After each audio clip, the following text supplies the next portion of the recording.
भिवंडी बोडखा येथे शेतकऱ्याची आत्महत्या, परिसरात हळहळ. जालन्याच्या अंबड तालुक्यातील मौजे भिवंडी बोडखा येथे हृदयद्रावक घटना घडली आहे. मारुती उमाजी वायभट वय 48 राहणार भिवंडी बोडखा या शेतकऱ्याने गुरुवारी स्वतःच्या शेतात गट नंबर 142 लिंबाच्या झाडाला दोरीच्या साहाय्याने गळफास लावून आपली जीवन यात्रा संपवली आहे.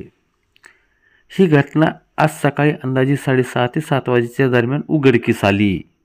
घटनेची माहिती गावचे पोलीस पाटील यांनी अंबड पोलिसांना दिली. बीट अंमलदार एस डोईफोडे यांनी घटनास्थळी भेट देऊन ग्रामस्थ व नातेवाईकाच्या मदतीने मृतदेह खाली उतरून अंबड उपजिल्हा रुग्णालयात पाठवला. वैद्यकीय अधिकारी यांनी तपासून मृत घोषित केला. पोलीस दप्तरी अकस्मात मृत्यूची नोंद करून सदर घटनेचा पंचनामा केला. तर वैद्यकीय अधिकारी डॉक्टर चारसी यांनी शवविच्छेदन करून मृतदेह नातेवाईकाच्या ताब्यात दिला आहे. मारुती वायभट यांचा अंतिम संस्कार आज दिनांक 20 नोव्हेंबर रोजी दुपारी 4 वाजता शोकाकुल वातावरणात भिवंडी बोडखा येथे करण्यात आला आहे. त्यांच्या पश्चात पत्नी, 2 मुले, भाऊ भाऊजय असा परिवार आहे.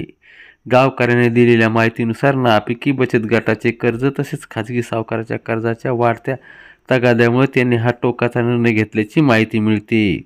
अधिक तपास अंबड पोलीस करत आहेत. या घटनेमुळे परिसरात दुःखाचे व शोकाकुल वातावरण पसरले आहे.